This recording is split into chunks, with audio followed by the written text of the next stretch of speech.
Where were you on Thursday? Were you up here or right you were in LA? I was at home. I got family to do. Oh, family? Have you met them? What were they like? Are they everything you expected? I had to meet the new kid. He's 19. What's his major? Let your winners ride. Rain Man David Sack. We open source it to the fans, and they've just gone crazy with it. Love you, Besties. Queen of Quinoa. Hey, everybody. Welcome to another episode of the All In Podcast. Yes, we made it to episode 47 in 3 episodes. It'll be episode 50. No plans to do anything other than just try to record this every week for you, the loyal audience, with us again. Coming off an amazing event, a live event on Monday, Tuesday, and I don't know if it went into Wednesday, but David Freeberg's The Production Board event.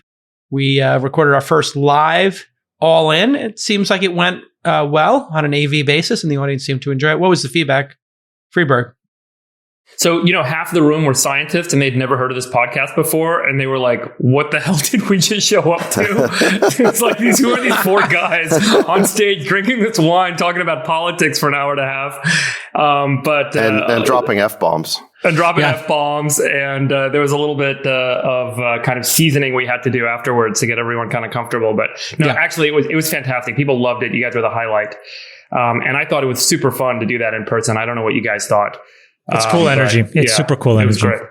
And with us again, of course, David Sachs, the Rain Man himself, and the dictator, Chamath Palihapitiya. What did you think, Sachs, of the live event format? Obviously, half the audience were fans of the show, half weren't, which is better than putting people randomly into it. But I'm glad that the people who are not fans of or have never heard of the show didn't walk out. We didn't have walkouts, so that was good. Zach? Yeah, I mean, look, we were slightly more palatable to them than Andrew Dice Clay or something like that. But hey,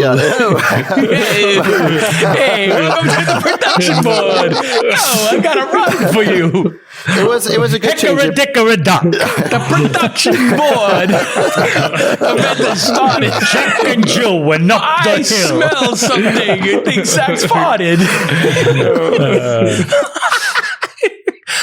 It was a good change of pace. I mean, I think some people commented that the lighting, the production values weren't that great. They seemed fine to us at the time, but so we're going to have to do better on that next time. And other people speculated that we were easier on each other in terms of debating topics because we were in person. I didn't feel that while sitting there, but you guys tell me if you think that was true. I thought we got a better read on each other in person, and we had more dialogue than we normally would over a Zoom. I don't know if you guys felt the same. I think so. And then I kind of like the evening podcast, the glass of wine. I think there's something about it, like you're just like a little... Yeah, you're coming in for a landing. Yeah, you're coming in for a nice evening. They pay little cards after. It could be a thing. It could definitely. I could definitely make Harlan 2012 a regular part of taping this pod. The problem is we tape too early on a Friday, right? If we could change the taping to like happy hour or something like that, it might work better.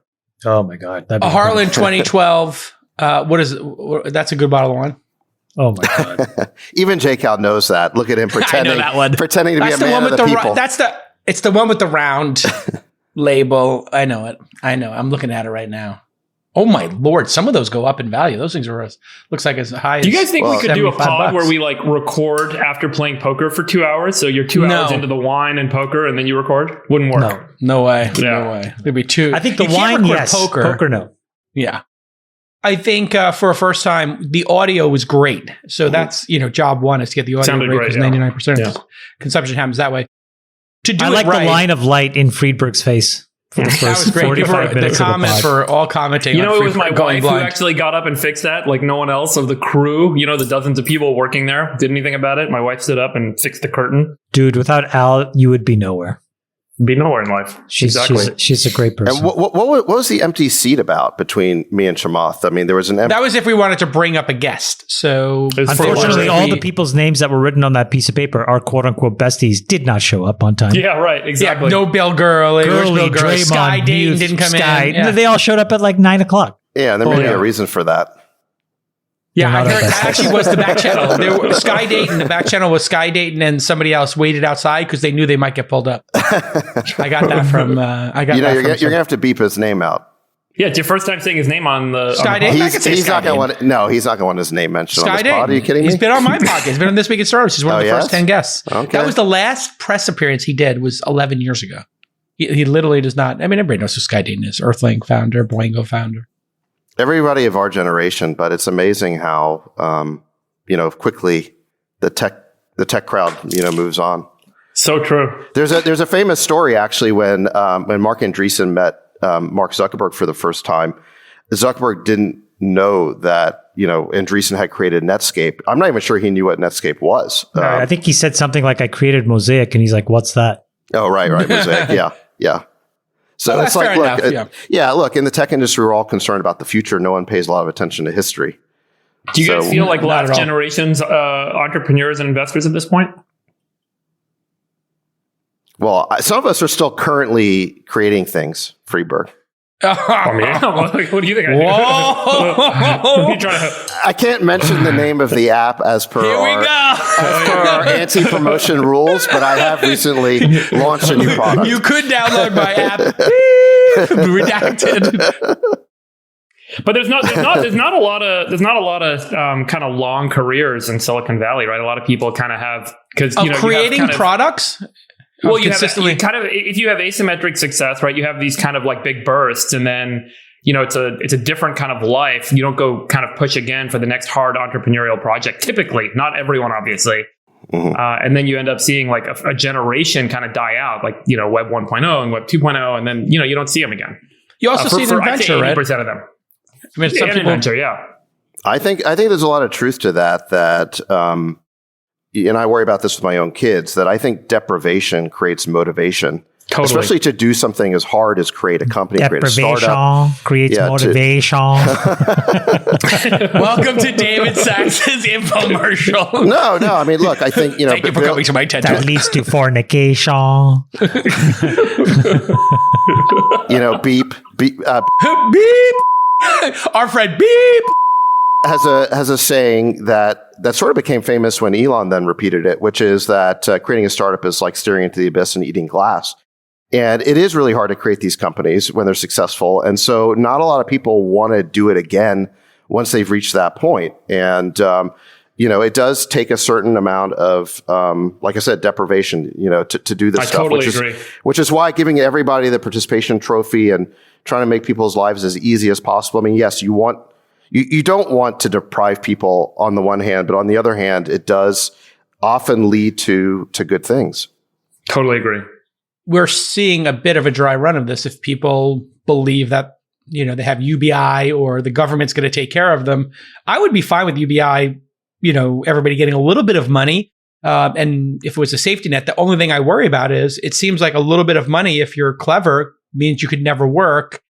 And then what happens to those people in society, right? Well, I think it's anti-compassionate, because what you do is you kick out the bottom rungs of the ladder of economic success when you basically pay able-bodied people not to work. I mean, they need those entry-level jobs that may not pay much better than the UBI are an important stepping stone to where they get to next in their career. And I think it's demotivating. And we've already seen in California, we've been doing this. UBI is not going to pay you to go to college, but Amazon will, as an example. So you're absolutely right. There's the GI Bill. There's all kinds of examples where in history we've used, entry-level jobs as exactly as they're meant to be, an entry-level opportunity, an on-ramp to work your ass off and to make something of yourself. If you all of a sudden let people opt out of it, then it's going to be a very, what they're not going to realize is by the time they get old enough where they will want to have some kind of purpose, it'll be too late. Because then activating yourself in your 40s and 50s to essentially start your life is really hard. I'll give you an example of this. Like, right now I would say I'm like fairly fluent in Italian. That's pretty impressive. Yeah, but I started taking Italian lessons, and the last 4 or 5% of a language is brutalizing, right? Because it's every little grammatical thing, and you want to get it completely right, and it's very demotivating for me sometimes, because I'm like, God, why the fuck am I doing this? I don't have to. I can get it by, just speak it. but I've made a commitment to myself. Same thing in biotech. I got introduced to it by Friedberg and obviously Nat, and now I'm trying to learn, and it is a grind. And I think it's so easy to quit. Now you take that to the extreme, and some random person that doesn't have necessarily the ability to fall back on the success that, we've all collectively had, and you have to start from scratch. My God, it's really tough. It's really tough. At our age, It is just hard. Kids are screaming in the background. You're trying to manage all this stuff. It's impossible. So You think it's easier when you're in your early 20s? yeah, be careful what you wish for. But why is it easier when you're in your early 20s? Isn't it always a grind to learn something and push yourself, to develop yourself? I mean, well, you have nothing. So the theory is you have some motivation to get something, right? But if because you still have nothing, you're going to climb up the mountain because like staying at the shore means you can go washed out to sea or something. I the spent tide's coming hours in. and hours and hours working. Yeah. Hours and hours and hours. Me too. In my 20s and 30s, like it was like 10 to 16 hour days. I couldn't leave the office. Is that different today? Yeah. I don't work in the same way I did before because I'm trying to do a different job. But I've earned the right, and I've now put myself under pressure to do it differently because I have a different job to do. Right. But when I was in my 20s and I was a PM, grinding out a product or, writing a feature spec or, building a model and trying to put all these things together, it was so much thankless work. I learned a ton, and it was all worth it.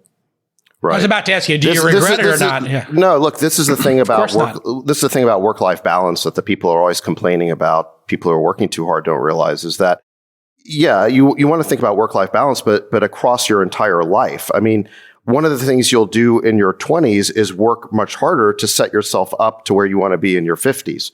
And so Chamath doesn't have to work as hard in his 50s because he worked much harder earlier in his life, and now he's got the skill set where he can delegate more. I think we really shortchange people when we tell them as young people that they don't need to work hard, or in the extreme case of UBI, that we're actually paying people not to work. That's not developing the right habits that are going to make them successful later on. And in fairness, though, if you look at minimum wage and you look at entry-level jobs, many of them paid too little historically. These companies like McDonald's, I know it's a free market, but we're paying very little. We're talking $7, $8 an hour. And no benefits. And, this is kind of unnecessary greed in my mind. And I think that's what we're seeing. My first job was at Burger King. I made $4.55 an hour. Yeah. I made $4.25 an hour in 1996. That was my first job cleaning a pool. Yeah. $2.50 for me when I worked at Fordham's computer center. I think it was $3 it had gone to. But when I started in the workforce in 88, it was $2.50 was the minimum wage. What was the minimum wage where you were, David? What was it like in that 19th century, Sax? Yeah, tell us. When I was working at when you tilled the fields. I remember when I was in college, I worked at a bar, I was there drinking so much. I finally was like, "Why don't you just give me a job? So I might as well make some money while I'm sitting here." And they paid me $7 an hour. That's what I did my senior year. That's pretty good. Yeah. Pretty good. That's a pretty well-paying job. $7 an hour. One of the other problems with UBI that Larry Summers he's the former U.S. Secretary of Treasury, has been on the record about, is the inflationary effect. So, there are pretty smart economists like himself who kind of highlight that as you give everyone, $10,000 a year, first of all, it's going to cost $10 trillion or whatever the estimate is to kind of fund that sort of program. Suddenly the cost of a burger goes from 49 cents to 99 cents or 99 cents to $1.99 because there's, much greater demand on that kind of area of the economy, for consumption. And so you see an inflationary effect, which trickles its way through. And so what ends up happening ultimately is by pumping more of that money in for free without productivity coming out of it, you effectively see inflation. And so it wipes itself out. And so this is kind of one economic theory on UBI, is that it can actually just end up being within 10 years completely useless and pointless, because then the basic cost of living climbs so much that you need to raise the UBI again to give people basic living expenses. And so it becomes this kind of nasty runaway effect. So it's not really sustainable is one argument that's made against UBI. But, obviously different point than what we were kind of saying a moment ago. Anyway, I think people don't know what they want, and if they get it, they're going to I think look, a form of UBI does make sense, and I do think we need to subsidize folks. But I think maybe it's probably just a fancier word for welfare. I grew up on welfare, and I can tell you that I don't think our family benefited from it psychologically. We benefited from it socioeconomically because we needed it to not starve. But the knock-on effects of when you're in that loop of, again, being in your 30s, 40s, and 50s, not finding purpose, which my parents had to struggle through. Coping, you cope with alcohol, you cope with depression, the knock-on effects to your kids. I don't think we want to see that. And so when people think about UBI, I think they need to understand that, we've run a long experiment in this thing called welfare. You know what welfare does. A lot of us have felt it, and there needs to be a better way. Because if you just let people opt out, I don't think you really understand what happens over long durations of time when you're not doing anything. It's getting really weird right now, right? I mean, the fact that restaurants are closing that have customers, but they can't operate. And so we're starting to actually see the effect of it, in some service. What's the open job stat right now? It's like 9 million open jobs in the US. It's been bouncing from 8 to 10 million, yeah. There's more unfilled jobs than there are unemployed people, right? Yeah. Or unemployment is high, but unfilled jobs is even higher. Yeah. We've somehow moved away from a political consensus we had in the 1990s that I think made a lot of sense when Bill Clinton passed welfare reform with, a lot of Republican support so look, we need to have a welfare system. We need to take care of people who either can't work or can't find a job for a good reason. There needs to be a social safety net. But if you're an able-bodied person who can find a job, you should be working. And that welfare reform they passed in the 90s did lead to a lot of people finding meaningful work, which I think resulted in happier lives.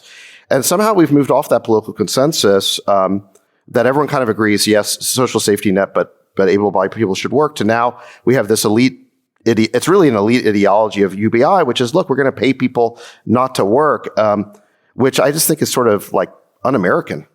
Isn't it also like a little insulting being like, you know what, don't even bother working. You're making too little money. We'll just give you money. It's like, it feels insulting to people's dignity. I'll be honest. Like, I wouldn't want to take it. I would rather go out and I was a waiter or a busboy. I'll go be a waiter or a busboy and make enough money to pay my rent. And one of the things I don't want it for free. Yeah. One of the things you hear is, well, your job's going to be replaced by a machine anyway. It's not productive work. So why don't we just pay you to sit back and, take yourself out of the economy? Well, like you said, the unfilled jobs number shows that even with all the automation that's happening in the economy, and that's a trend that will continue, there's still a need for, human labor. And I think there always will be. And it's a little bit too soon to be throwing in the towel on the idea that entire groups of people can't productively work. Does everybody believe able-bodied people should work and not get free money? It's not that it should or shouldn't. I think the question is what's in folks' best interests. Well, that's what I mean. Yeah, but yeah. So, is it in people's best interests? I'll phrase it the way you're saying. Is it in people's best interests? I think the point where we're going to go wrong is when we couple UBI with actually having to work or not work, and I don't think that's the right idea. I think we have to do a decent job of letting people find the things that they want to work on, because everybody can find something that they want to work on. And that shouldn't exclude you or disqualify you from getting UBI, so that all that does is then just raise the general standard of living. I think that idea is better. The problem is when we talk about UBI, what we are talking about it is in the exact way, Jason, that you said, which is letting people opt out. So, I mean, think about how privileged that is. There are places in the world where there's not enough jobs and people are like, wait a second, an American has to be fulfilled with their job selection in addition to getting a job. That just seems like the height of entitlement. It's like sometimes you just need a job because you need money to pay your bills, right? But you're saying if you get job candidate, citizen fit, the uptick will be better. UBI is a benefit. It's like universal healthcare. We don't make a decision about universal healthcare based on who does or does not have a job. And so UBI should basically be about evening, the bottom few rungs of economic viability so that everybody has a reasonable ability to have a decent life. That's a nice idea. I think that makes a ton of sense. But coupling it to having to work or not work, where some people say, oh, great, I can take this money and not work, is the wrong way to figure this out.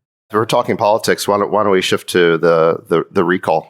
Yeah. All right. So postmortem on the Newsom recall. He Secretary of State says the recall cost over $300 million. Obviously, Gavin Newsom won in a bit of a landslide. Hold on. The $300 million point. Let me just take care of this real quick, okay? Because I saw this all day on social media. You know what? Yeah, it did cost $300 million, but all the people crying about that, clutching their pearls about the $300 million, never said a word about the $30 billion, the 100 times greater EDD fraud that was perpetrated by our state and by our one-party rule of this state. And the recall process and the ballot initiative process is the only check we have on elected leadership in a one-party state. So listen, I'll start clutching my pearls about the $300 million when they start talking about the $30 billion. But look, let's shift to the result of this. What are you referring to? I'm not sure I know enough about this is the EDD fraud where $30 billion basically went to anyone claiming unemployment insurance, and $30 billion in fake claims were paid out. The process was poorly administered.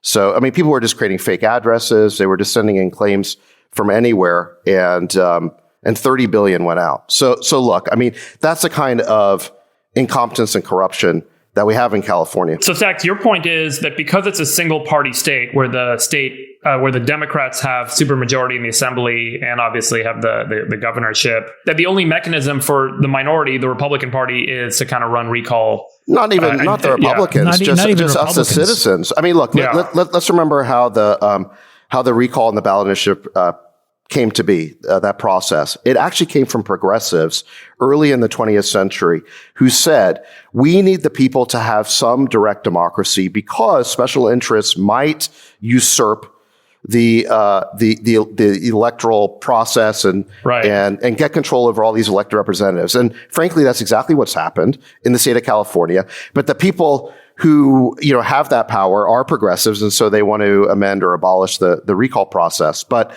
so look, I think $300 million once every 20 years to put the fear of God into politicians is money well spent, in my view, even if this particular recall wasn't close. There are much greater examples of waste, fraud, and abuse that the people complaining about this should be wanting to tackle. And I'll believe them about the $300 million when they complain about the $30 billion. But look, this was a total shellacking for supporters of the recall. And I do think that whenever you suffer a defeat, I think it's important for you to think about what went wrong, and certainly as a supporter of the recall, I think it's worth doing a postmortem.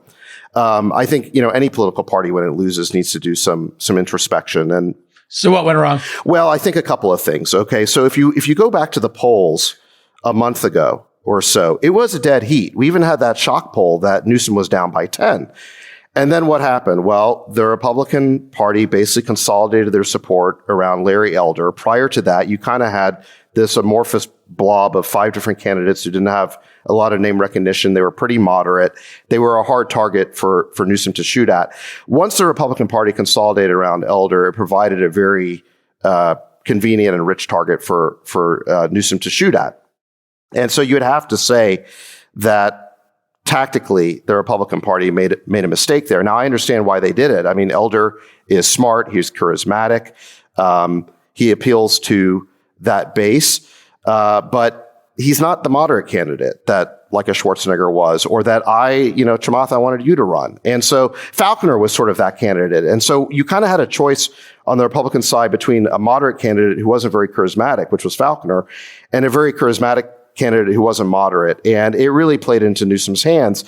And he was then able to nationalize the election in the wake of that. So he branded, I think somewhat unfairly, he branded Elder as a Trumper, and he ran against Trumpism. And even Biden came to California to denounce Elder as a Trump clone, which, look, there's a lot of things you may not like about Larry Elder. I don't think it's fair to call him a Trump clone, but that's what they did. And so they demonized him. And so if you look at the issues that Newsom ran on, they were all national issues. He was, talking about what was happening in Texas with abortion. And he talked about COVID. We should come back to that one because I think that is a state issue too. We should talk about it. But he started talking about issues that were really more national issues. And so the recall moved away from the issues that had galvanized supporters in the polls just 1 month ago, which were homelessness, crime, schools, and school closures and lockdowns. And Newsom was able to very effectively change the subject. Well, he got everybody back to school, right? If people didn't go back to school, could have been a different result. I think the recall was very helpful in that. I mean, if you remember, do you think policy has shifted because of the recall sacks at this point, and doesn't that ultimately kind of benefit the issues you were most kind of concerned about? Look, the $300 million was worth it just to get businesses open and just to send a message to the education unions that they could not keep schools closed for another year. If you look at when Newsom relaxed the lockdowns, it was at every step of the recall process. When the recall finally got enough signatures to get put over the top, he all of a sudden started liberalizing the lockdowns. He knew they were very unpopular and he gave up on that issue. And he got the education unions to stand down on the issue of school reopenings, I think because he was facing this recall. So look, I think that the recall was worth it just for that. But, do you think things could have been different if there was a fringe candidate, like, I don't know, a Sri Lankan billionaire, maybe, that was, not kind of this hardened Republican that they could kind of charge and target against? I blame Chamath for this. I think a candidate like Chamath could have won. Okay, a Democratic centrist. Obviously, I'm joking. Bloomberg. I don't blame you, Chamath. I understand why you wouldn't want to run, but I'm saying a candidate like Chamath, which is who I supported, or a candidate like Schwarzenegger. Remember, Schwarzenegger, when he ran in the early 2000s, he was pro-choice and pro-gay marriage at a time that gay marriage was not very popular. He was socially very liberal. You have to take those issues off the table because California is not going to vote for a pro-life candidate. I think he was pro-gay marriage before the Clintons. Yes, he was very early on that. He was socially very liberal and very tolerant. And you got to be in California. In general, do you think the unions in California, which is an issue that's been talked about a lot on this pod, have been weakened because of the recall and the voice that kind of rose up during this period of time? Or do you think nothing's really changed kind of long term? I think it's a long-term project to get the public to see that the education unions are like any special interest, which is that they will pursue their interest at the expense of the general interest, and they have to be controlled, again, like any special interest. I think because teachers are rightfully very popular, people haven't realized what the union bosses are up to. I think that has been exposed because of COVID and the school closures to a much, much greater degree, and I think that's a good thing. Well, I mean, if you look at the recalls happening locally too, with Chesapeake and the San Francisco School Board, it seems like now the citizenship is saying, oh, we do have a recourse. It's called doing a recall and stating our opinion very strongly and then attempting to removing people. And yeah, I think that does change people's behavior. You can be sure Chesapeake is thinking about outcomes a little bit more now than the implications of this recall, I think, are really important. And I think it plays out in who runs in 2 years when Newsom is up for re-election. And absolutely, it'll change who runs on the Democratic side in 4 years, assuming Newsom wins. You have to remember, there have been a massive degradation in the quality of life. The most populous state in America, which represents the 5th largest economy in the world, under one-party control, right? So there is not a single law that cannot be passed. There's not a single program that cannot be implemented. There's not a single idea that can't be pursued. Yet we have had an absolute decline in quality of life under that rubric. And so when people really come to terms with that, that's, I think, when there's a sea change. And I hope the sea change is not necessarily a Democrat or Republican thing. It's back to centrism. And I think it's checking special interests, exactly what Sachs says, and realizing that just because you use a different name like union or something else, you're still a special interest. And you need to actually be focus on the interests of the general public, our kids, the environment, water quality.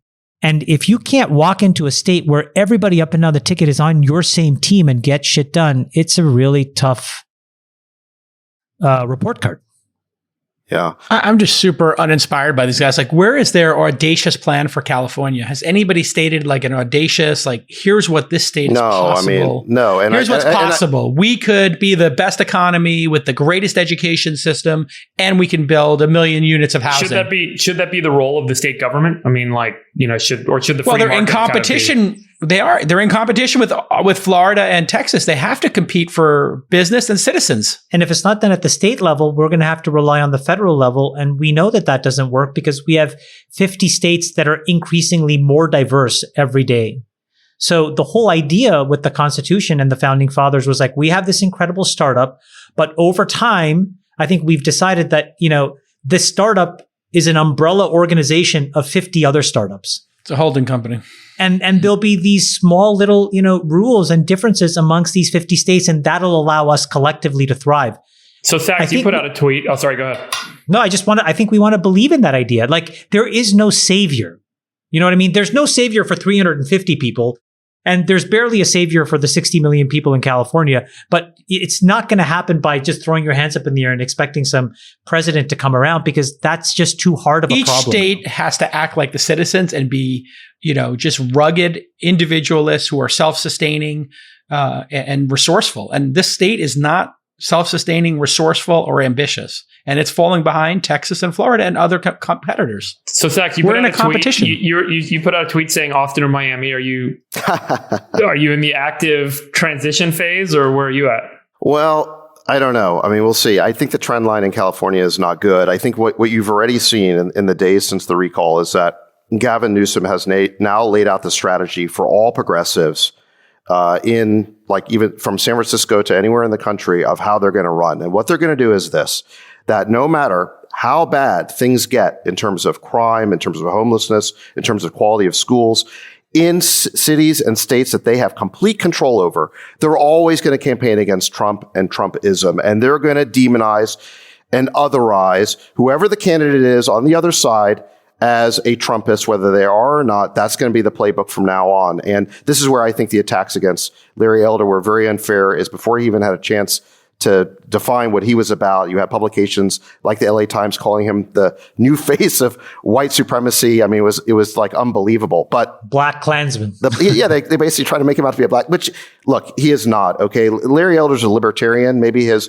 politics are not in the mainstream in California, but he's not a Black Klansman. But look, this is what the progressive playbook is going to be for the next 2 decades, which is to demonize anybody who stands up to them as basically being a Trumpist. And the irony of it will be that they will have total control over the problems that people really care about: crime, schools, homelessness. And somehow, what Newsom proved is that you can whip people up you can stir their partisan political tribalism when you do that, right? That's why it's effective, is he gets people to see blue, and he gets a free pass on these issues that just a month ago people were very dissatisfied with. Now, I do think it's very, very important that the Republican Party not play into this. And there was a very good editorial.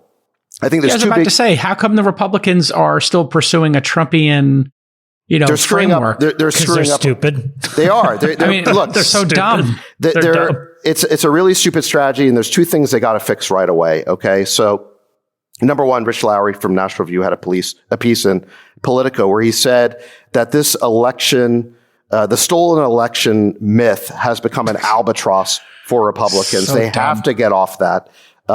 I think it's ridiculous. That's going to bring them down in 2022. And the other thing is this anti-vax stuff. I mean, voters completely forgot about the way that Newsom locked down this state and then broke his own lockdowns. Why? Because he's pro-vax even to the point of vaccine mandates, whereas the Republicans were not. And frankly, I think, Chamath, your instincts on this were right on, which is people, given a choice between vaccine mandates or an anti-vax position, they will take the vax mandates. Speaking of instincts, you want to go to the This Week in Facebook's dumpster fire? Sure. So, I mean, where to begin? This all started on Tuesday. In 2016 at the Stanford Graduate School of Business.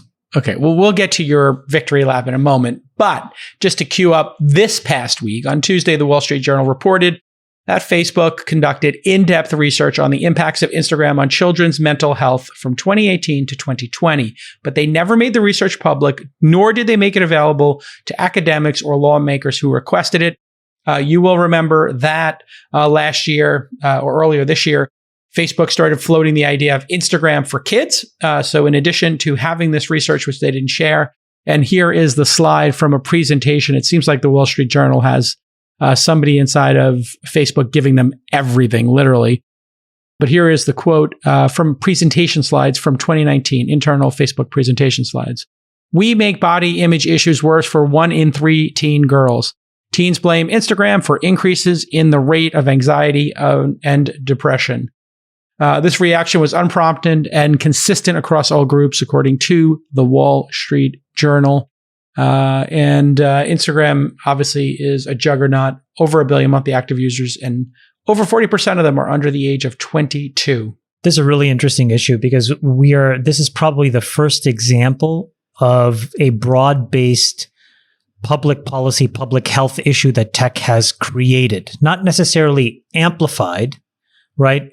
Or exacerbated, but actually created, and now we're going to have to deal with this. I want to give you guys. Well, how would you define that issue?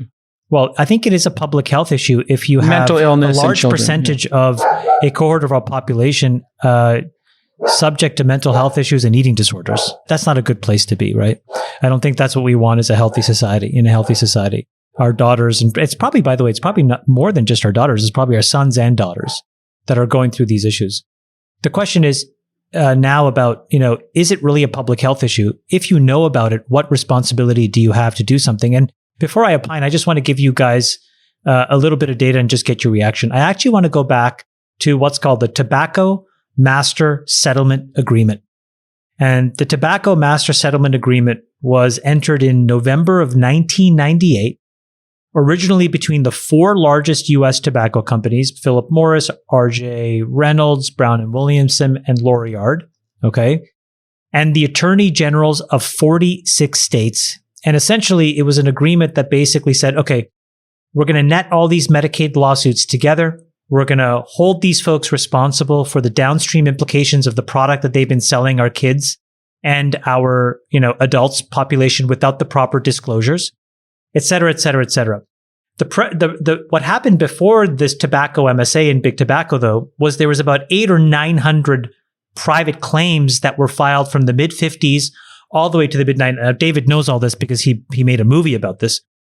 The reason why I think this is interesting is that whether it happens in the United States or someplace else, when I read that article, my immediate thought went to the tobacco MSA because I was like, well, okay, there's a public health issue that may or may not have been covered up. It's definitely it may or may not have been covered up. There could be criminal liability. There's probably civil liability.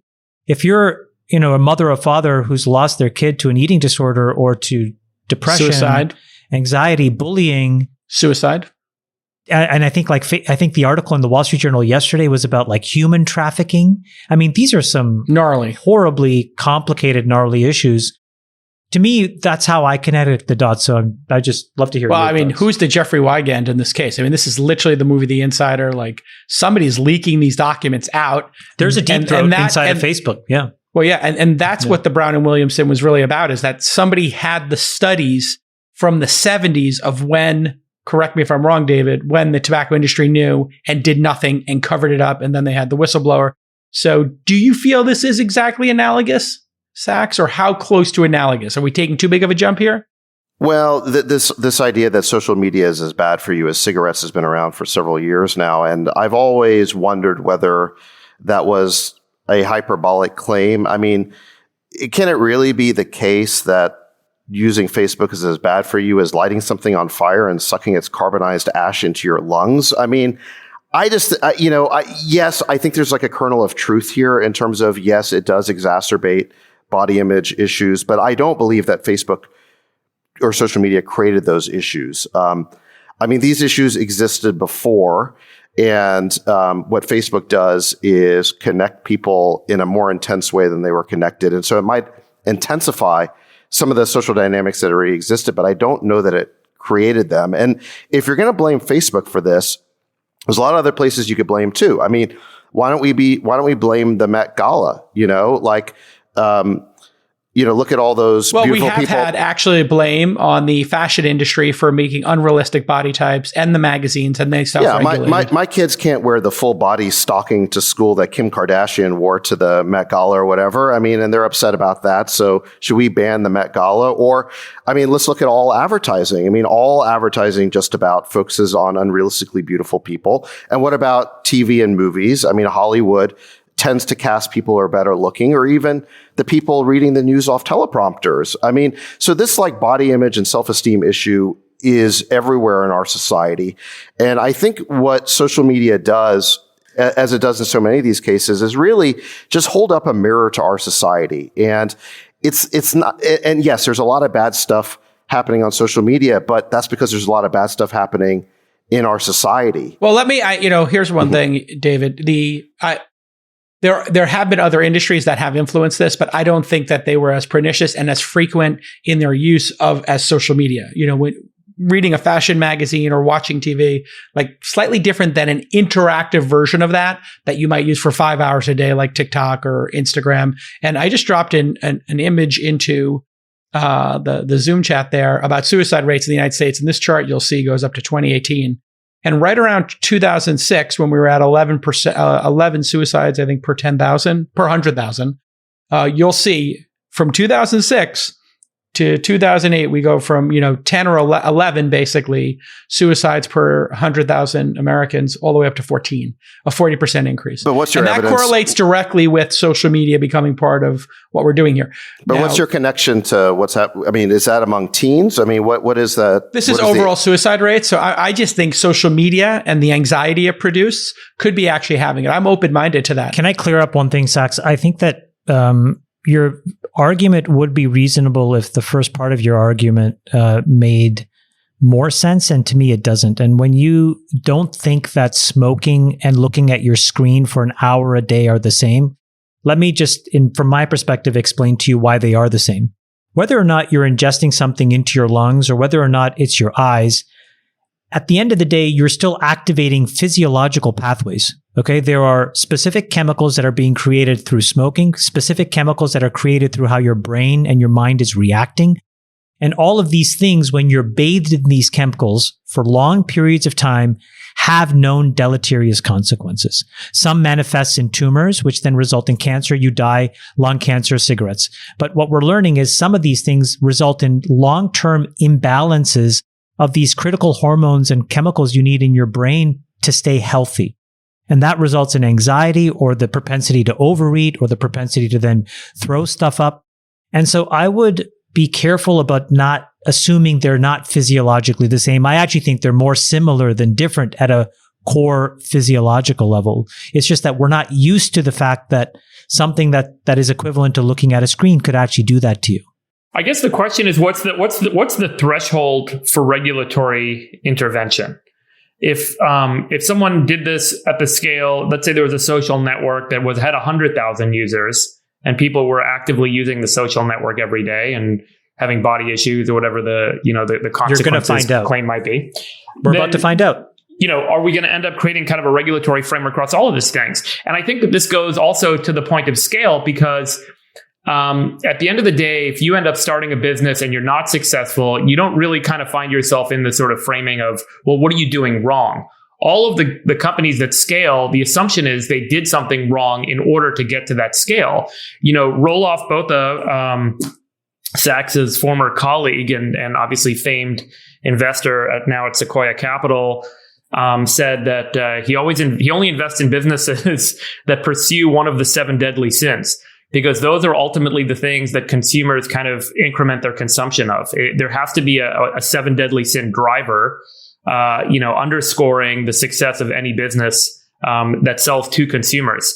And if that is actually true, people aren't making kind of altruistic purchasing and consumption decisions. They're making decisions based on envy and based on greed and based on gluttony. And all of those drivers, we kind of, are effectively, Chamath, kind of related back to these physiological drivers, right? And so yeah. No, 2 things can be right. What you said can be right. But I think what also can be right is, are we really willing to bet that now there are not 50 individually ambitious, politically ambitious state AGs licking their chops, reading this stuff, wondering how many kids in their state may have suffered from an eating disorder or anxiety and blame it on one of these apps? Oh, of course Are we convinced that not a single lawsuit will get filed? Are we convinced that there's not going to be any class action? And by the way, that's just the United States. What is somebody that's sitting around a table of politicians' desks in, Germany, Belgium, France, Thailand? They're going to find their issue in this treasure trove of content that's being, continuously drip fed out to the public.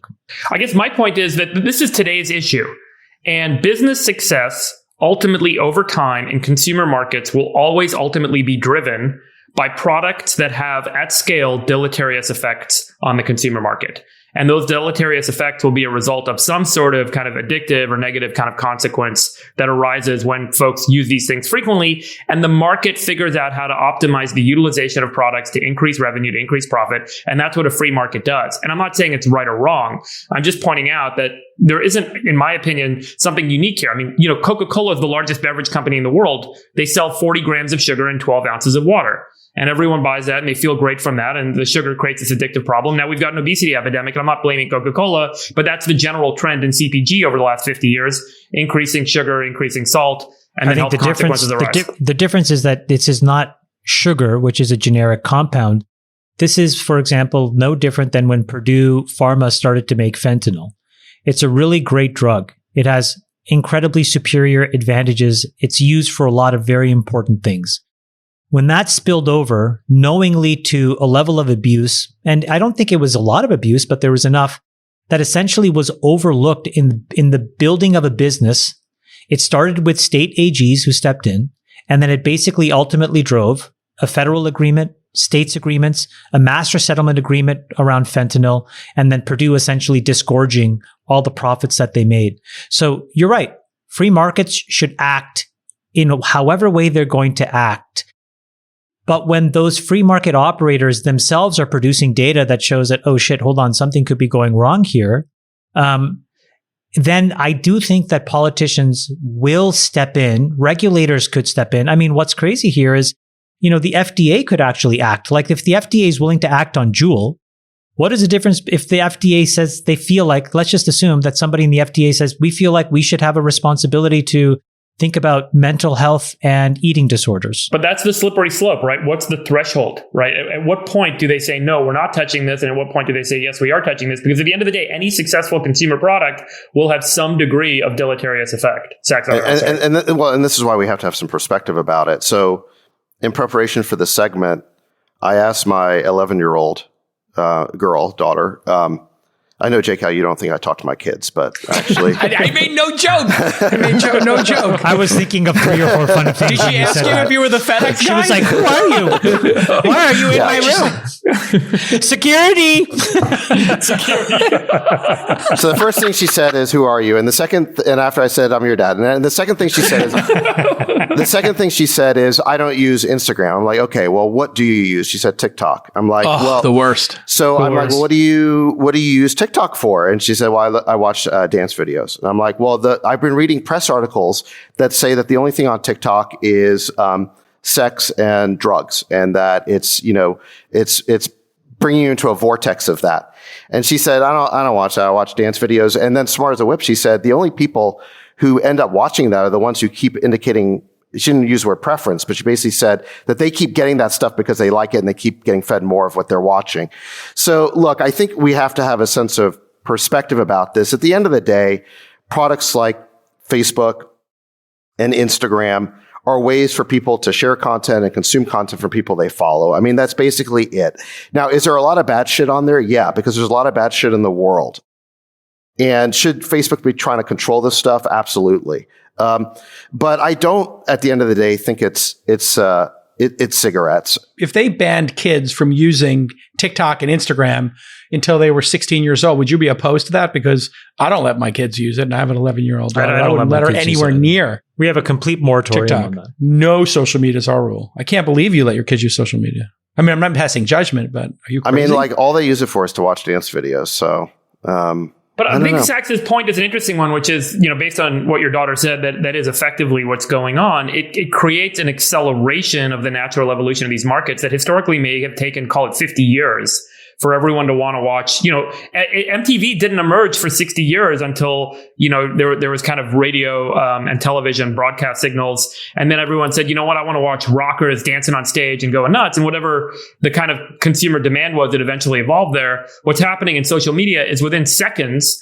you make evolutionary votes on kind of what you want in a media cycle. And then all of a sudden, a few hours later, you're getting exactly what you want over and over again. And you can't say no. And that's effectively what digital media generally, social media in particular has some nuances to it, but digital media generally has enabled is an acceleration of the natural consumption trend that we see with humans, which is they eventually want to go to one of the 7 deadly sins. And that's what they kind of get stuck with. We've definitely talked about the danger of getting trapped in an information bubble and a feedback loop. And I do think that is a danger of these products, but so is cable news. I mean, you look at Twitter, it's an outrage machine and people get trapped in a cycle and they only want to, they either follow people to get outraged by them or just because they want to kind of self-indoctrinate themselves. But that is basically why people watch cable news as well. I mean, it is an outrage machine. Your friend Tucker. Or Rachel Maddow on MSNBC. They're both feeding different variations of outrage. And so my point is, look, I don't think these problems are unique to social media. I think they pervade Hollywood and the entertainment industry and even the news industry. Maybe we should put warning labels on them. At the end of the day, we don't prohibit cigarettes. We have an assumption of risk argument. We put warning labels on them. Maybe we need warning labels on these Instagram influencers. You do more than that, right? You put it behind a counter, and there's a strict prohibition on people under the age of 18 being able to use them. And when it looks like companies like JUUL were trying to circumvent those things or make it appear more valuable, basically to hook kids at a younger and younger age when they weren't capable of making those decisions, they were held liable. So there's a really interesting topic there, which is, should people under the age of, say, 16 or 18 be prohibited from using these products? Yes. 100%. 100%. Look, if you think about 16 or 18, let's 16, 100%, 18, 16, 100%. And then there needs to be a way of opting out because I think 16-year-olds are quite sophisticated. But here's the thing. We are living longer and longer than ever. It is very likely that we're all going to generally live to our hundreds. It's not the end of the world for these kids to have to wait an extra 2 or 3 years until their literal physiology is a little bit better formed so that they have better antibodies to this shit. And I think that if we as a adult population aren't necessarily going to take responsibility for these kids, I think we're doing them a huge disservice. You don't let your kids run around wherever they want. You don't let them hold guns whenever they want. You don't let them do a whole bunch of things that they may think is okay, but could have really bad consequences. And so if you know that this stuff is happening, I think it's very different to look at a 22-year-old and tell them what to do or not to do. That's not what we're debating. But what that data was about long-term systemic health issues to a large percentage of girls. That's really fucked up. And a lot of the research that's come out, I dropped a couple of links in the chat. I haven't read the studies, but they're starting to show a correlation between suicide rates and depression in young kids with social media, and it does skew towards females. The theory is females are more adept or more frequently in dynamic or complex social situations. In other words, cyberbullying type situations where people use the social media to just kind of bully each other. I think you guys have a real point with respect to ages 13 to 16. Because I don't think you're allowed to use social media, or at least the terms used prohibited under age 13. We all know that's a joke. You and I have both had to build products that have to, abide by COPPA laws, and we always just kind of laugh at it because they're bullshit. Right. Okay. Fair enough. But what I'm saying is, I think you guys have a real issue that needs to be explored around what's the usage for ages 13 to 16. But look, what I worry about with these things is you're always playing whack-a-mole, right? I mean, you basically ban social media, and all of a sudden these kids, because they're very tech savvy, are going to find themselves on text groups and text chats, and they'll be in Signal, and you won't even be able to see what they're doing. I mean, at least on social media, you can see it. The whole point of that, though, that makes sense to me, because I remember when I was growing up and we all wanted to smoke, it was a pain in the ass to get cigarettes. So most of us just said, well, it's not worth it. But yeah, you're right. A handful of people found a way to get the cigarettes, to sneak behind the school, to smoke them. That's fine. But that's very different than JUUL walking into the middle of the lunchroom and passing out berry-flavored vape pens. Yeah. Do they do that? Peanut. Wow. That's what the FDA is saying. Well, that's crazy. Obviously, that shouldn't be allowed. They created packaging. If you look at the But why do you have the moral outrage around JUUL and berry-flavored vaping But why do and you not care this?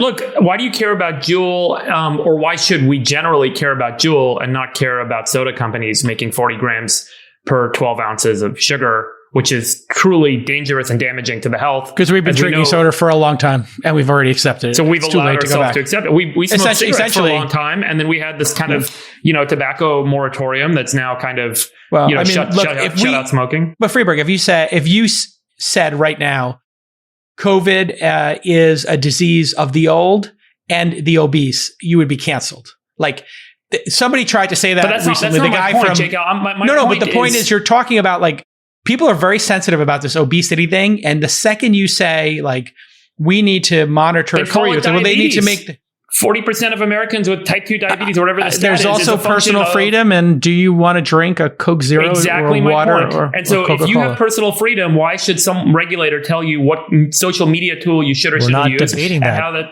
right. The cover up is what we're talking about. If we're talking about minors, what are you going to do with a 13 to 16-year-old? What are you going to do with the and Freeberg, 11-year-old? That's the best part of your argument. That's the best part of your argument is when we're dealing with minors, I could see the argument for more restrictions and potentially support them depending on what they are. I think that's something. I think that's something that needs to be explored. What about minors not being able to drink soda? You have to be 16-year-old to drink soda. I mean, that's where most diabetes and obesity is rooted in this country. Is I children actually am drinking soda. open-minded to that position. Actually, I know it sounds crazy, but no, I think that makes an equal amount of sense. Kids drinking Coca-Cola makes no sense if we have a crazy obesity. If we can actually show that. So let's ask the question then. So let me ask a second order question about this, which is Freeberg is right that drinking sodas for 13-year-olds has got to be as harmful or more than using Facebook. Okay. So why do we never hear about that? I would argue that there's something else going on here with this massive amount of attacks on social networking companies. There's a lot of people who hate social networking in the traditional legacy media because they've been disrupted by Facebook, by these social media companies. And so they took their money. They took their money and they're looking to publicize any article about the negative effects of these companies, which they're not threatened by Coca-Cola. So they're not going to publish those kinds of studies. So I just think that there's an argument that perhaps, I'm not saying you're wrong. I think there's absolutely truth in what you're saying. It's all a matter of degree, though, and perspective. And I do think that the traditional media has an incentive to blow this out of proportion a little bit. Because they have an agenda, is what you're saying. Yeah, absolutely. And I think people in power, look, I think there's a positive thing about social networking. I mean, because we haven't said one positive thing about it, okay? Social networking overall, it enables us to stay in touch with people we care about, friends, family, and it allows us to receive information from people we want to follow, okay? We never talk about those positives. I find it an incredibly convenient way to consume news, okay? So we never talk about that, but here's why, is because social media is fundamentally a democratizing force, right? It enables people to coordinate in a much more democratized way than they ever had been able to before. I do think that is threatening to people in power. And given the chance, they would like to suppress it. Zuckerberg gave a speech a few years ago about social networks being I think called the fourth estate, with the third estate being the press. And in the same way that there are people who want to, in power, who want to censor the press, I do believe that there are people in power who want to censor social networks because they don't like the disruptive, democratizing force that it represents. And there is a lot of positive to that in the world. I think you're mixing up a lot of things there. So yeah, you're right. And I don't think any of us are saying cancel these companies and remove them from the internet. I think what we're saying is there are very specific ways in which certain features are built, that they are expressed in features that are now apparently, according to their own work and exploration, are linked to mental health issues. So I think the point is people should now decide whether, to your point, we should ignore it because the good vastly outweighs, what's a third of girls? Who the fuck cares, right? I mean, they're chicks, so whatever. Or you say, actually, this is a really big problem, and so let's step up and fix it because somebody needs to protect these people. And when you're 16 or 17 or 18, do whatever you want, like we let people do today. You want to drink a Coca-Cola every day, get diabetes, you can do that. Nobody tries to stop you, right? You want to smoke a pack of smokes a day, you can do that. Nobody stops you. But we do a lot of other things to try to help kids. I think if we're only talking about ages, if we're talking about the minors, the kids, I think you and I can find agreement on this issue. I think, but I do think that the demonization of social media goes well beyond that. But look, I think you've got a great point with respect to the kids. Do you guys believe, and this is a theory that's been growing, that TikTok, run by the Chinese government, is trying to reprogram ethics, morals, and doing psyops, basically. Wait, there's psyops on our children. No, Jay, there's something bigger than that. I mean, I think all of you guys probably upgraded to 14.8 iOS this week. I hope if you haven't, and everybody listening, if you haven't, please go upgrade it. But the Israeli spy firm NSO had apparently created a zero-click exploit for the iPhone where you could turn on the camera and the microphone and basically spy on folks completely unaware.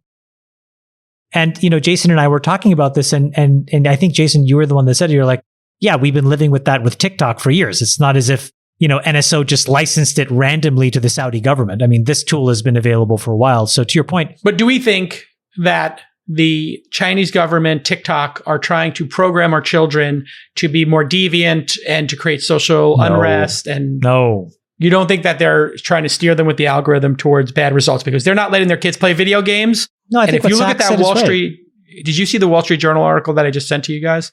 Wall Street Journal article basically created a bunch of kids' accounts and then did searches or what started to go down a rabbit hole. And just with one keyword search, these kids went into deep, kink, BDSM sort of results. This is a pretty straightforward weighted tree algorithm. Okay, so like when you start on a branch of a tree and you keep clicking on those things, that's what you will get. This is no different than how Facebook's algorithm works, how Google's search algorithm works for you. Once you start behaving with clicks or swipes or likes, they use that as a feedback loop and they basically weigh the next set of results. So David's daughter is right. If you click on sex, drugs, and rock and roll, it's not all you're going to get, but it's going to be a large percentage of what you get because the algorithm, in a blunt way, assumes that that's what you like. Yeah.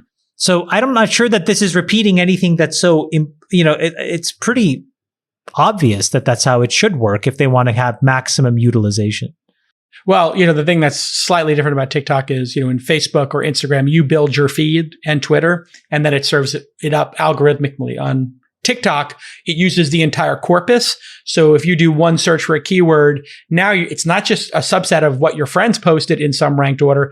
It's the entire corpus of like long tail.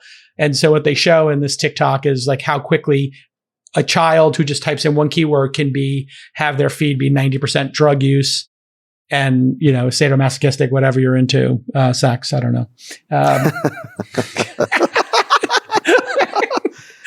Listen, if the content is obscene, then it should be taken down to begin with. Okay. And, look, my takeaway from this conversation is that, we need to do something different for kids. I don't know if it's a flat out prohibition or That's what I agree with too.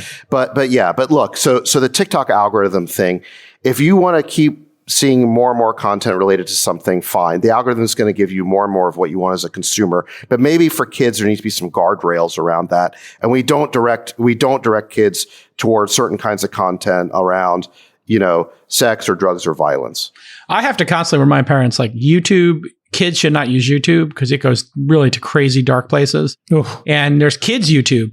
And kids YouTube, they add each and every video. Now, you'll still get some of that consumption and unboxing of things, and your kids will ask you to buy a bunch of stuff, but you're not going to get straight up sex, violence, and everything else that you'll find. I'll tell you what does happen. I put kids YouTube on my 4-year-old's iPad.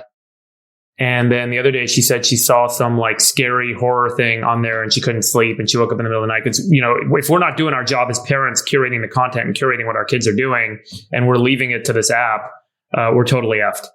And that's what I realized I did. My laziness in like just thinking like, oh, there was something she wanted to watch. So I put the app on there and didn't pay attention for a few weeks. And all of a sudden she had gone down the rabbit hole, found something scary. I don't know if you guys use this, but I use an app called Custodio. It's with a Q, Qustudio. And you can kind of like lock down all these devices. And then at the end of every week, it gives you an email of all the app usage and all the links that my kids clicked on, or just my oldest one. He's the only one that has a phone.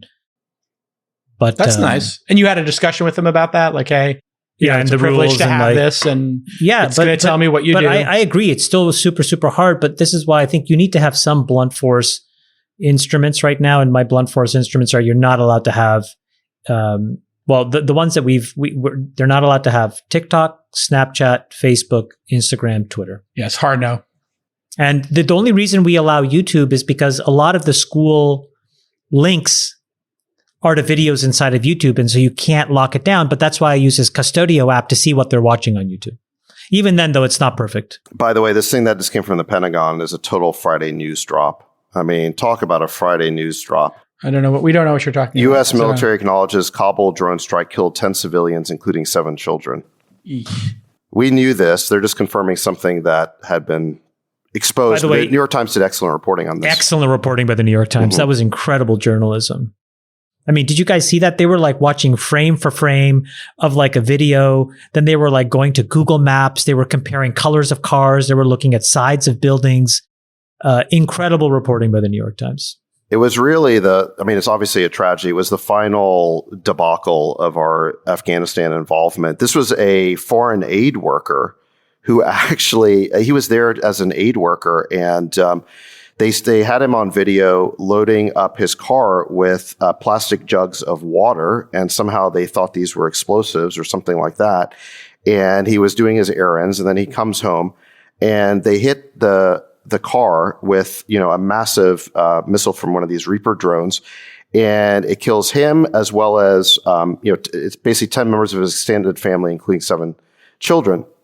Now, I think I understand why this, we don't exactly know why this happened, and I think it needs to be investigated. Obviously, the military in Kabul was on high alert because we had just had that bombing at the airport, and it was the bloodiest day for America in Afghanistan. I think we had 13 soldiers killed a few days before this. But it just shows the kind of mistakes that we can make, even fighting drone warfare. The idea was the term casualties of war exists for a reason. Like, this is how war works. You cannot do it perfectly. It's messy. Innocent people dies. This is why war is the worst thing in the world. How did we ever it should be the last resort. Right. And how did we ever think we were going to win hearts and minds in this country by, we made too many mistakes. We talked about this. Like, they're not interested in democracy, like in the way we want them to be and the West wants them to be. By the way, that's forcing fine. it down their throats is not going to work. We could have maintained a base there. There were better ways to exit, but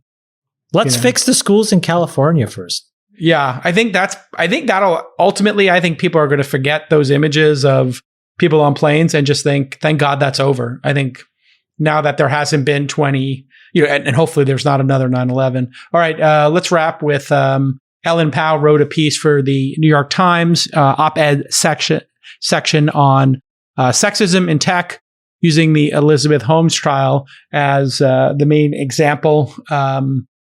She was also on Tech Check, the NBC show, and discussed her op-ed. Quote, Holmes should be held accountable for her actions as chief executive of Theranos, and it can be sexist to hold her accountable for alleged serious wrongdoing and not hold an array of men accountable for reports of wrongdoing and bad judgment.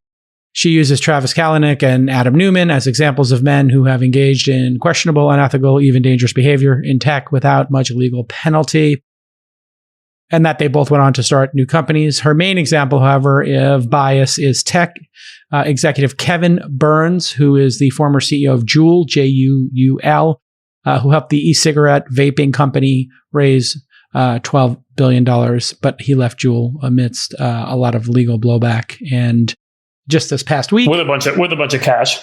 Of course, you secure the bag on the way out. Adam Newman too, don't drop the bag. Don't drop the bag. You have one job to do. Don't drop the bag.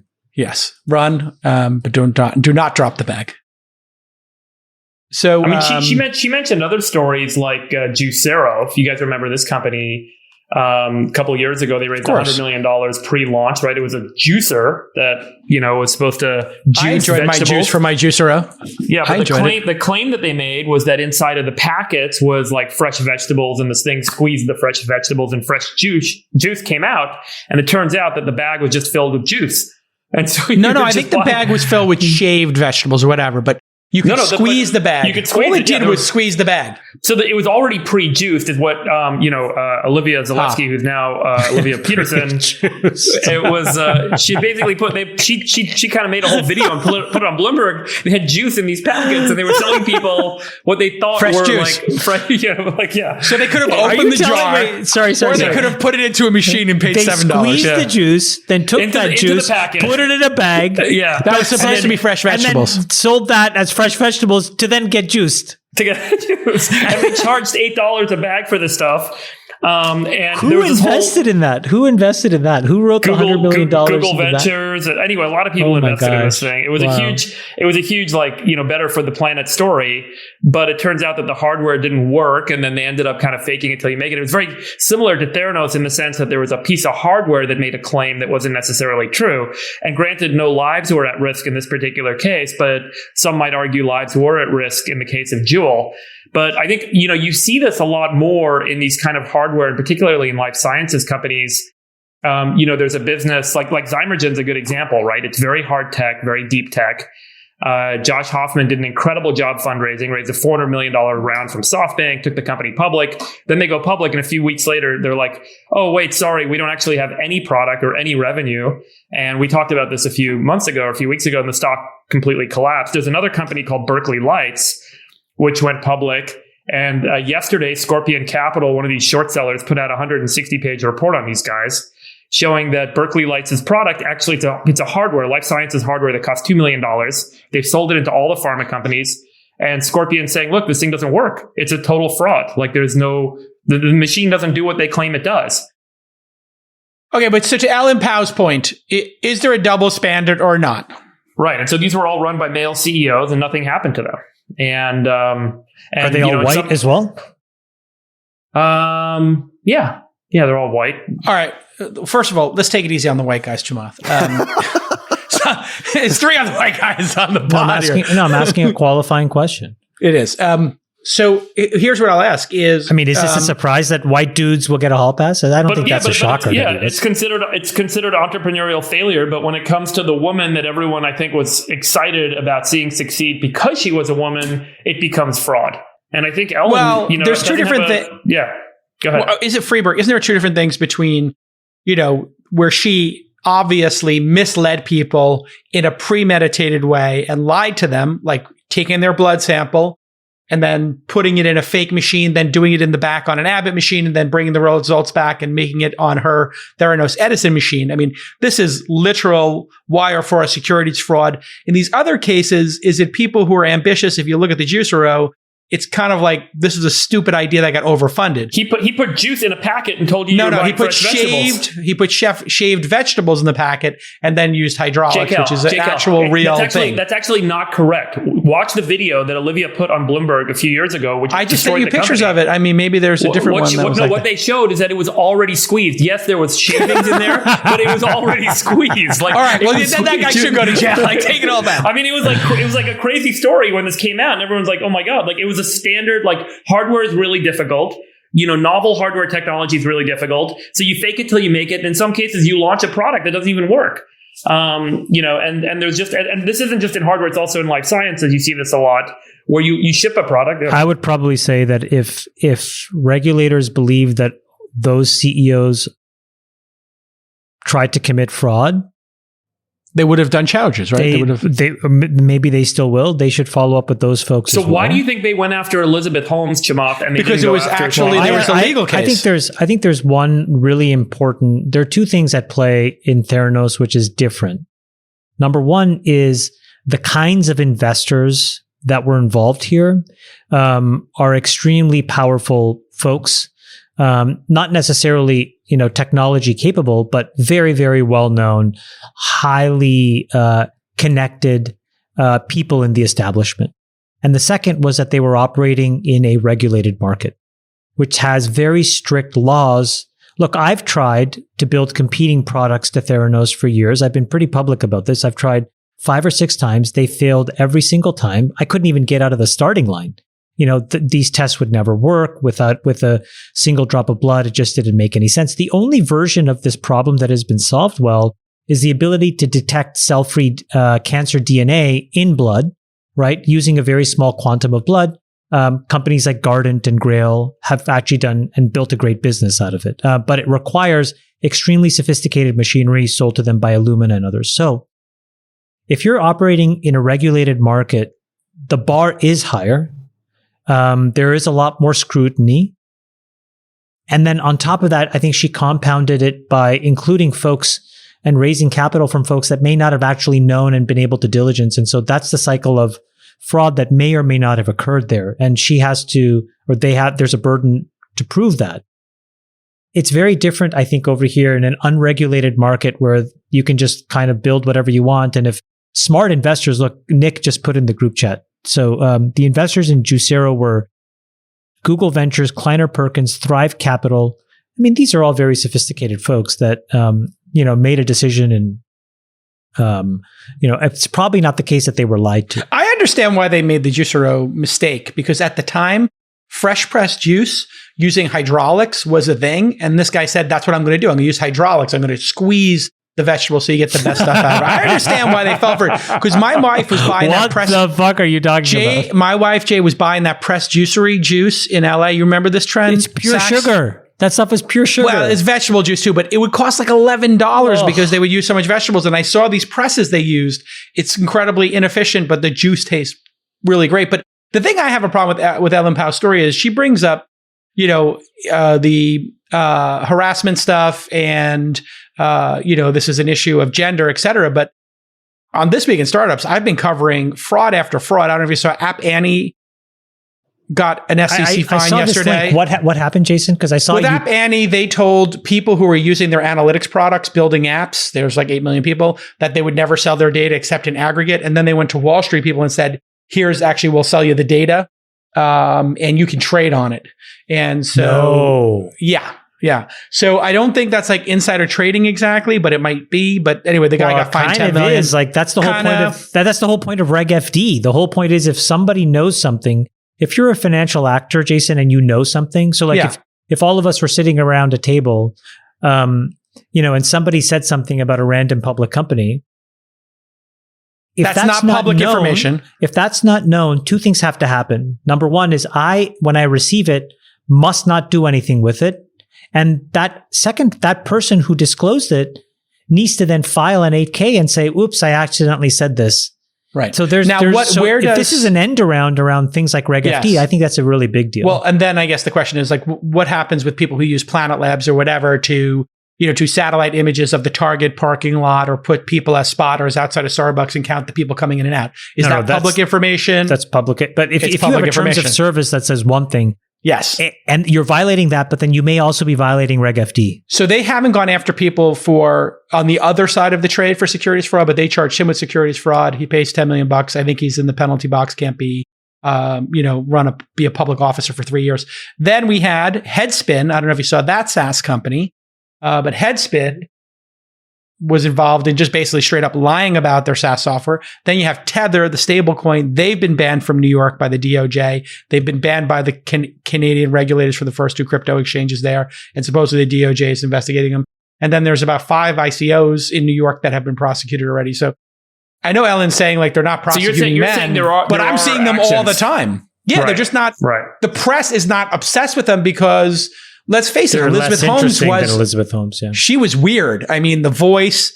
There's a lot of peculiar things about her that you don't see in other folks who are boring, right? By the way, what you just said is part of the sexist claim that Ellen made, which is that we talked about her dress and how she dressed and how she talked. We don't talk about that kind of stuff when it comes to other entrepreneurs and that are men. Of course they did. Adam Newman, they were talking about him being a hippie, walking around with bare feet, being 6'7". Every profile, she's wrong in that case. Every profile of Adam Newman talked about his personal life, and his wife is married to what's her name's Gwyneth Paltrow's cousin. Gwyneth Paltrow. So Ellen's 100% wrong on that one. Yeah, and didn't Elizabeth Holmes make it relevant by deliberately styling herself in the fashion of Steve Jobs with the black turtleneck and the glasses? I mean, she portrayed herself as the next Steve Jobs. I mean, it was part of the grift. So It was a now, setup. yeah, exactly. Now, did gender play into it? Yeah, but I think not necessarily in the way that Ellen Powell thinks, in this sense that the media wanted to believe so badly that the next Steve Jobs was going to be a woman that they kind of looked past what should have been staring them in the face. I mean, look, if a man had gone out there wearing the black turtleneck and the John Lennon glasses or whatever, they would have said, who is this clown? Moron. I mean, yeah, exactly. But they suspended. Freeberg, you have to dress up as Steve Jobs in the next episode, Freeberg. You can make it work. Can we all do it? Can we see who let's do a Halloween episode where we all show up. I'll do Elizabeth Holmes for Halloween episode. But that's like a nested Steve Jobs. So like you're going to be Elizabeth Holmes. Yeah, we should all do our own versions of it. Yes. Very meta. Elizabeth as Steve Jobs. I think, Sachs, you're entirely right. I think you're right. I think this is the way that gender has played into it, is that there's a lot of people who really wanted the Elizabeth Holmes story to be true. And frankly, she used that in order to perpetuate her fraud. Well, she may not have used it, but she was definitely influenced. Or she benefited from it. No, she used it. She definitely used it. I want to ask you guys kind of a controversial question. Because this story made me think a lot about some of what's gone on in businesses that I know of, and where I know that there is to some degree fraud and misrepresentation happening by the CEO and founder. And this is a little known secret in Silicon Valley, or a little spoken of secret, which is that, more often than not, if you know about fraud at a company in Silicon Valley, you're encouraged to keep your mouth shut. Because the idea is, at the end of the day, if they're gaining lots of capital, more capital floats all boats and more money will rush into that market. And so if there's businesses that you're competing with that are committing fraud, rather than raise your hand, which then people say, hey, look, if you're going to raise your hand and claim fraud and talk negatively about another company, people are going to start doing that about you, and they're going to start doing that about your portfolio. And so you guys know this, right? Like, you're discouraged from calling out these sorts of moments when you see them in Silicon Valley, because there is the perceived kind of, look, we're all in a club together. We're all in it together. We got to be careful not to talk smack, because then capital will stop coming in. People will come after you. And we're much more of kind of a supportive, open community. But there are instances. Have you guys experienced that, Chamath? I have, with at least 2 companies in the last year. And, I've kept my mouth shut because, and by the way, I don't think that there's necessarily harm going on, but I know of misrepresentation. But the investors are like, look, we'd love to see these guys succeed because that would be good for you in this way, because then there'd be more money flowing in and yada, yada. And there's always a narrative around why you don't want to do this, why you don't want to call these things out. I called it out, and I've still got a crazy founder denouncing me years later. I mean, look, I hate... Who has an SEC enforcement against him? Yeah, exactly. A sanction. So yeah, I mean, look, you're right, Freeberg, that there's very little upshot to doing it. But look, I hate, but we have to distinguish between fraud and sort of puffing. Okay. Here's the thing that I think, Ellen Powell's kind of missing, is when she criticizes all these founders who are visionary and evangelical and promoting something that ends up not working. That is not fraud. I mean, every startup, we ask the founder, how are you going to change the world? What is your big idea? What is the big dream? And then they lay out this really pretty unrealistic set of things. Unrealistic in the sense that it comes true maybe 1 out of 1,000 times, right? Every startup, their founding mission is a bit of an overpromise.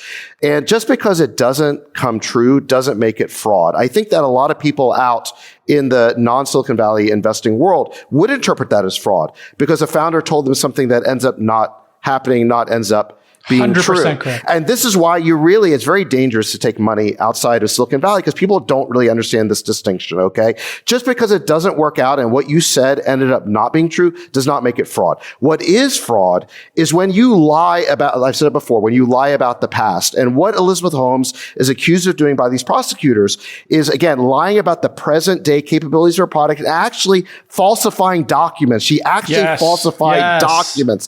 That is the fraud. That is the line you cannot cross. They changed blood test results. Listen, said another way, Sachs, Elizabeth Holmes' vision of taking less blood and doing more tests with it and being more efficient is a completely valid thing to pursue. Chamath just said he pursued it 5 times and failed 5 times. Completely failed. Lying, completely failed. Tens of millions of dollars burned in a pile.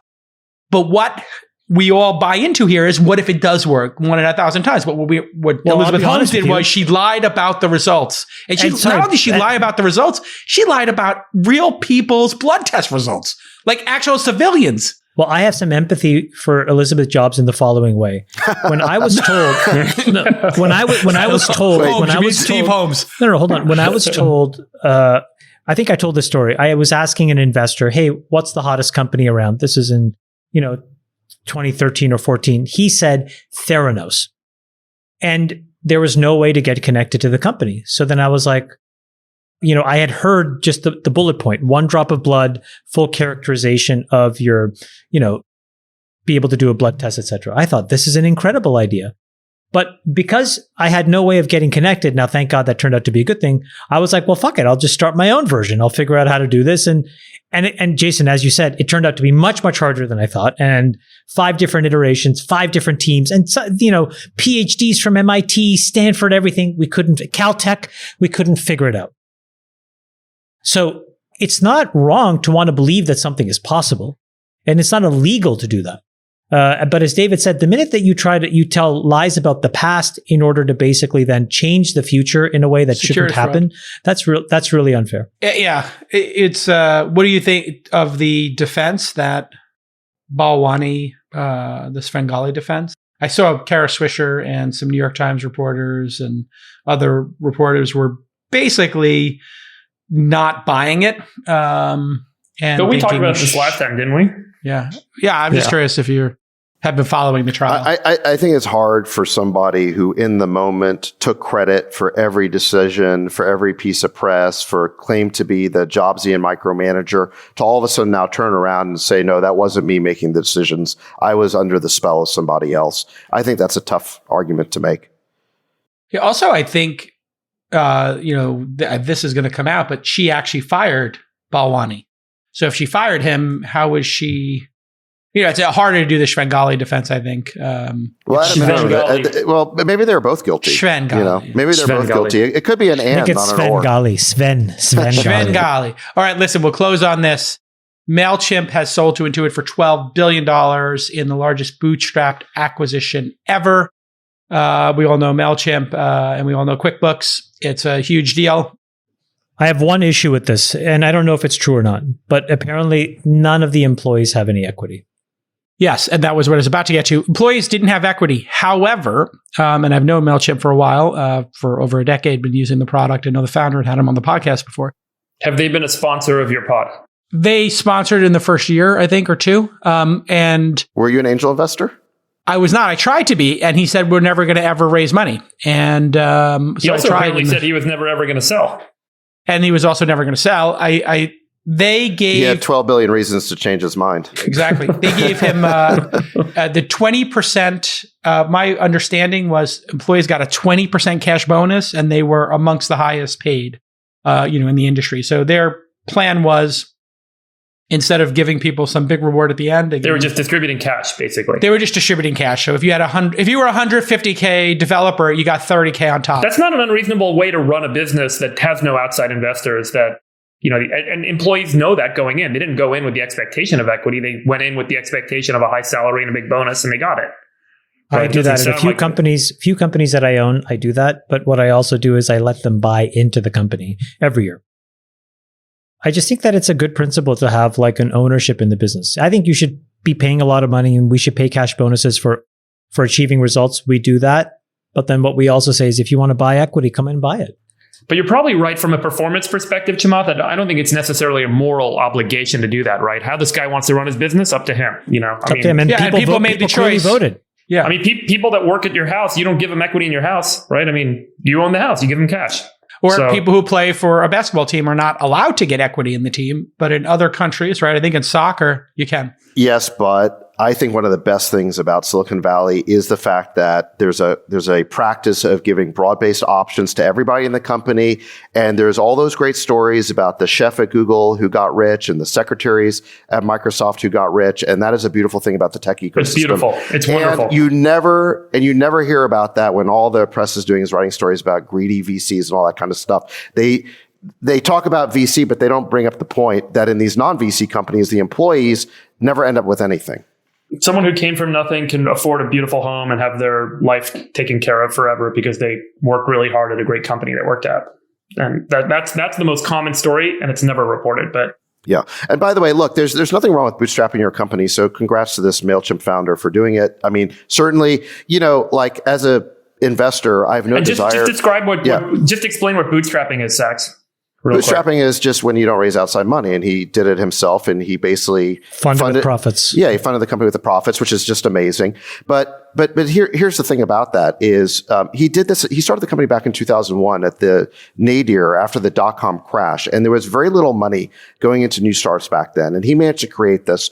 So kudos to him. But the environment now is very different. If you look at the amount of funding that goes into startups, I mean, it's now in the hundreds of billions every year. And so if you have this mentality of, I'm going to bootstrap it, you're probably going to lose to a competitor who's simply willing to raise money and pursue that same idea with more funding. Now, look, I'm not in the business of pushing money on people who don't want it. I'm just saying realistically, the times are different now. If you can bootstrap a business, great, go for it. But I do think that if you're in competition with someone who can raise VC money, you're going to be at a disadvantage.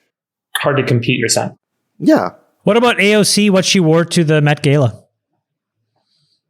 Tax the rich. She wore a tax the rich dress to the Met Gala. Dave Portnoy had the best tweet about this, which is she's about to go have the best night of her life, partying her ass off with all these rich people, and she's wearing this tax the rich. It's total hypocrisy. This is classic socialism where they do this virtue signaling while being friends and hanging out with the people, the owners of capital they're purporting to deride. And frankly, it's just like the mask things. I mean, you've got the servant class working at the Met Gala wearing masks while all the guests of the gala don't have to wear a mask. I mean, it's like Newsom all over again. It's Newsom. Well, she also dropped some merch. You can buy a Tax the Rich. There's an official AOC team shop. I can't believe that's true. That's what makes it the most loathsome. She goes to the thing, and now she's selling $58 sweatshirts. A $58 sweatshirt, a $28 dad hat, a $10 sticker pack, a $27 tote bag, and a $27 mug. What's a dad hat? It's like a hat for dads, like for us, you know. Oh yeah, tax the rich dad hat. Tax the rich, yeah. Wow, I didn't know dad hat was a category. I know dad jokes and dad bods. I've never saw dad hat. Dad hat, fantastic. Yeah, I thought it was kind of gross. Is it wrong to buy some of this? I think that it's kind of cool, actually.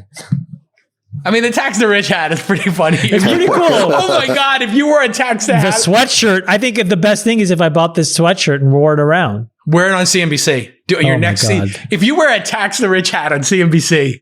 That would be peak Chamath. I think that would be peak. That'd be great. Get it signed by... All right, anybody got any plugs? Anybody have plugs? The craziest thing about that Dave Portnoy tweet was that it got fact-checked. Can you believe that? It got fact-checked. I mean, it was just mind-blowing that this is what... When you say fact-check, they put a fact-checking warning on it. They put a warning label on it. Oh, God. So in other words... Warning, liberals and socialists at Twitter don't agree with this tweet. Right. No, exactly. Warning, somebody in the out crowd, Dave Portnoy, is criticizing somebody in the in crowd. That, by definition, Portnoy definitely gets a seat at All In Summit, right? He definitely gets a seat. Is the ivermectin fake story from Rachel Maddow, is that fact-checked or no? No. She posted some update or other, but begrudgingly presenting other information. But, I mean, the story should have been completely retracted, and it wasn't. No, I'm just curious whether there's a fact-check double standard. No, absolutely. There is no fact-check on that. For some reason, the Rachel Maddow tweets went unfact-checked. As far as I know, they're still unfact-checked. You know what? You should wear the rich hat and then get your Buy the Hamptons shirt and wear those on your next CNBC. God, what a Buy great the Hamptons, combo. tax the rich. Wait, can I show you guys a great piece of merch? Hold on a second. I'll be back in a second. Yeah. Oh, he's got merch? But can I just say, I don't look good in hats. It's merch for the beep app. I don't look good in hats. No, you don't. No. I've wanted to wear a hat for a long time, but it just doesn't look good on me. Let's see his merch. This is my favorite piece of merch. Which is somebody made a Besties. Like friends. That's fabulous. Absolutely great. Wait, can we just say, by the way, there's a person that did make a Besties merch site. None of us knows who he is, but there's an incredible thing that he tweeted at us, right, J. Cal, which is he's paying his way through college. Yeah, he puts a note into it. He told me he made like $5,000 over the summer. Right. And so, he's probably making like $30,000 a year off of merch. If you're anybody's interested in some Besties merch, we don't make a single dime from it, but there's a young, hardworking dude paying his way through school. I don't know. It's Bestie Apparel. He's Bestie Apparel, right? Bestie Apparel.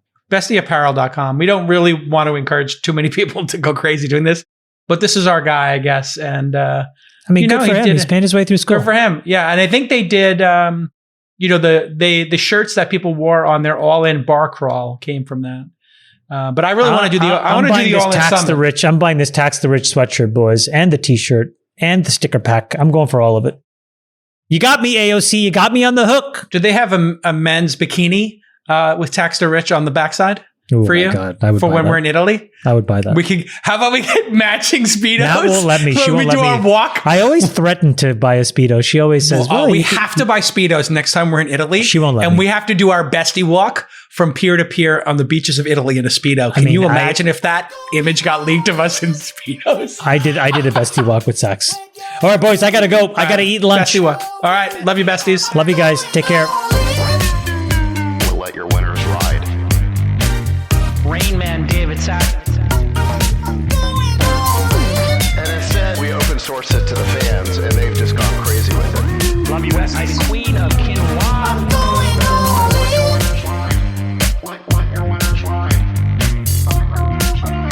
Besties are back. Code 13. That's my dog taking a notice in your driveway.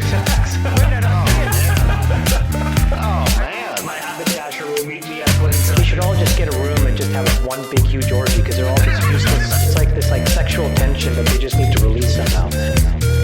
Wet your beak. Wet your beak. Your feet. We need to get merch. Besties are back. Going all in.